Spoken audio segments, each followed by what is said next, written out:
बूढ़ा पिता कोई मोहताज नहीं।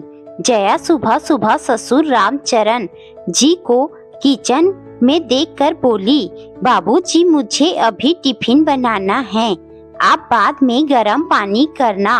वे बोले, अच्छा बेटा, तू अपने बाथरूम से ही गर्म पानी ला कर दे दे।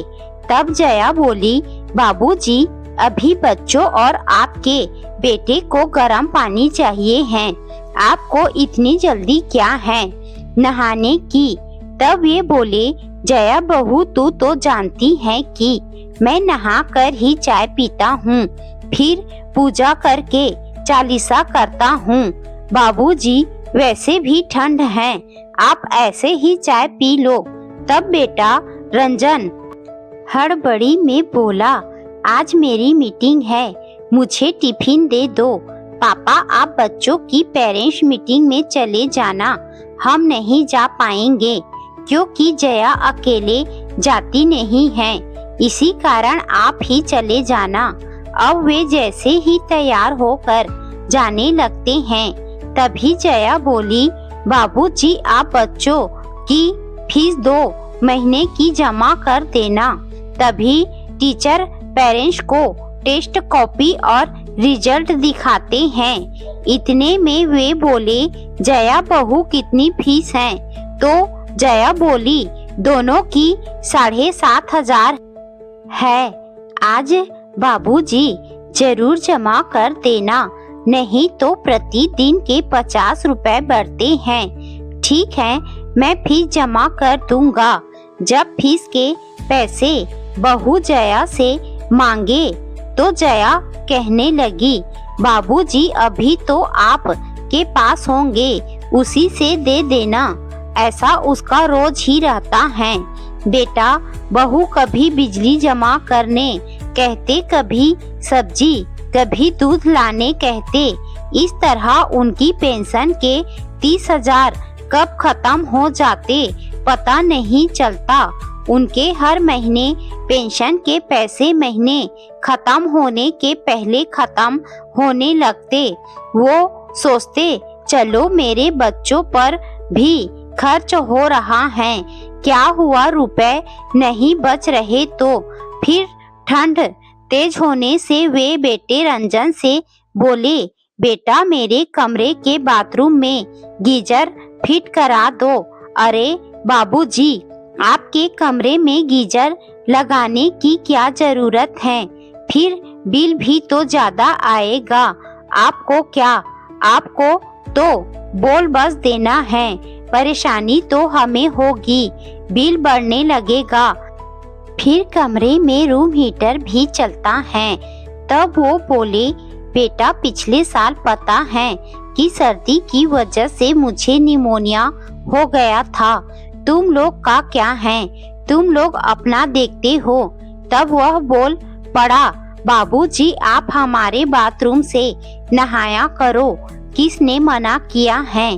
तब वह बोले, सबकी अपनी अपनी प्राइवेसी होती है, मुझे सही नहीं लगता है कि तुम्हारे कमरे के बाथरूम में नहाऊं, ना ही बहू मेरे लिए बाल्टी गर्म पानी की रोज मेरे बाथरूम में रखेगी, इसीलिए मैं परेशान करना चाहता भी नहीं हूँ। इतना सुनकर बेटा बोला, देखता हूँ बाबूजी क्या कर सकता हूँ। फिर अगले संडे आया तो पिकनिक का प्लान बन गया।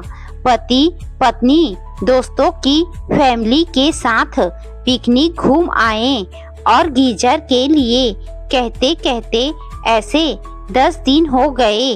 अब बिजली का बिल जमा करना था तो फिर बाबूजी को फिर बिजली का बिल थमा दिया गया। इस पर वो कुछ ना बोले। अगले दिन अपने कमरे के बाथरूम में गीजर उन्होंने स्वयं से लगवाया। वहीं जया बहू कुछ नहीं बोल पाई। अगले दिन जब बिजली का बिल न जमा करने पर रंजन के मोबाइल पर मैसेज देखकर उसे पता चला कि बिजली का बिल जमा नहीं हुआ, तो उसने सोचा घर जाकर बाबूजी से पूछूंगा। जैसे ही वह ऑफिस से लौटा और तुरंत वह उनके कमरे में पहुंचकर तमतमाते हुए बोला, क्या बाबूजी आपने बिजली का बिल जमा नहीं किया? आपको नहीं करना था तो बोल देते।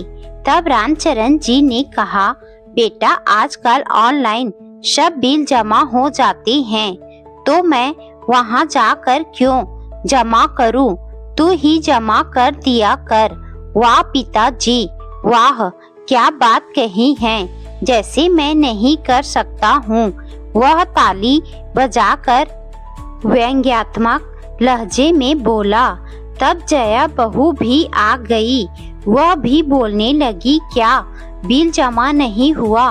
बिल जमा करने की कल आखिरी तारीख थी। अब देखना, लेट करने पर एक्स्ट्रा पैसे लगेंगे, वो अलग। ये सुनकर उनसे भी ना रहा गया। तो तुम लोग हम पर निर्भर क्यों हो? तुम लोग भरो ना फीस और बिल, हम भी हर बार क्यों भरें? क्या कह रहे हैं बाबूजी? ये घर आपका भी है। अगर आप बिल फीस वगैरह भर देते तो कौन सी बड़ी बात है। तो फिर वे बोले, बेटा ये सोचकर ही इतने समय से सब करते आ रहा हूँ, एक बार नहीं भरा तो तुम इतना सुना रहे हो। मैं क्या क्या करूँ? कभी सब्जी, कभी फल, कभी ये कभी वो, ये सब करते करते मेरे हाथ में कुछ भी नहीं बचता। मेरी पेंशन तक नहीं बचती। इमरजेंसी के लिए बचत जरूरी है। हाँ, मैंने गीजर लगवाया है ताकि मुझे परेशान ना होना पड़े। अब मैंने तय कर लिया, बचत किया करूँगा, सुविधा व अपने शौक भी पूरे करूँगा। तुम लोग के भरोसे क्यों रहूं? इतने दिन से कह तो रहा हूँ कि गीजर लगवा तो, पर तुमने सुना नहीं। क्या तुमने मेरे बारे में सोचा? क्या मैं मोहताज बना रहूं? नहीं ना। क्या बाबूजी आपको ये सब करना अच्छा लगता है? कल के दिन बच्चे ऐसा देखेंगे तो क्या सीखेंगे, ये आपने सोचा? रंजन बोल पड़ा, वाह बेटा वाह, अपनी करनी पर न सोचा कि बच्चे देखेंगे तो क्या सोचेंगे। तभी जया कहती, बाबूजी इसीलिए आपने बिल ना भरकर अपने लिए गीजर लगवा लिया। तब वे बोले, हाँ जया बहू, जो किया अपने लिए किया। तुम लोग स्वार्थी हो सकते हो तो मैं क्यों नहीं? तुम लोग को पिता का बुढ़ापा दिखाई देता नहीं तो क्या करे? तुम्हारे पिता तुम्हारे आगे मोहताज बने रहे बस, अब और नहीं। तो सवाल करते हुए रंजन बोला, बाबूजी क्या आप अपनी पेंशन के पैसों को खर्च नहीं करेंगे? तब वो बोले, बेटा तुम लोग तो हो, तुम अच्छा खासा कमा रहे हो, फिर मेरी क्या जरूरत? घर खर्च तुम संभालो।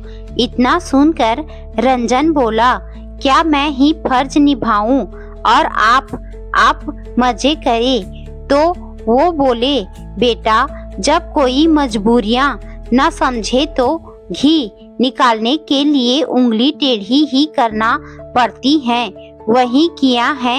इतने दिन से क्या हो रहा था, यही ना। अब करो बिजली का बिल जमा। अगर ना जमा नहीं किया तो तुम्हें भी गर्म पानी गीजर का ना मिलेगा। इतना सुनते ही रंजन ने बिना देर किए ही ऑनलाइन ही बिजली का बिल भरा। उसे भी एहसास हुआ कि वो कहीं ना कहीं वह गलत ही था। अब उसने हिसाब लगाया तो समझ आया, ये घर तो बाबू जी के पैसों से चल रहा है। बाबूजी तो कितना कुछ खर्च करते आए हैं। इधर 2-3 दिन सब्जी दूध फल वगैरह रामचरण जी नहीं लाए तो जया को एहसास हुआ कि 2 दिन में ही 1000 रुपए कैसे खत्म हो गए, पता ही नहीं चला। अब जया और रंजन को समझ आ गया, बाबूजी अपनी जगह ठीक ही हैं। वो अपने पैसे बचाएंगे तो इन मौके पर काम ही आएंगे। इस तरह रंजन ने पिता को मजबूर नहीं किया कि वो घर खर्च में अपनी पेंशन खत्म करे। अब रंजन ऑनलाइन ही फीस जमा करता। जब भी बाबूजी को लाने कुछ कहता तो जया से कहता, बाबूजी को पैसे दे दिया करना, हमें उनकी पेंशन से क्या लेना देना, जितना देना होगा वो स्वयं देंगे। जब भी खास मौका होता तो स्वयं से देते, पिता का फर्ज पूरा करते। पिता का अपना रुतबा होता है, ये उन्होंने दिखा दिया।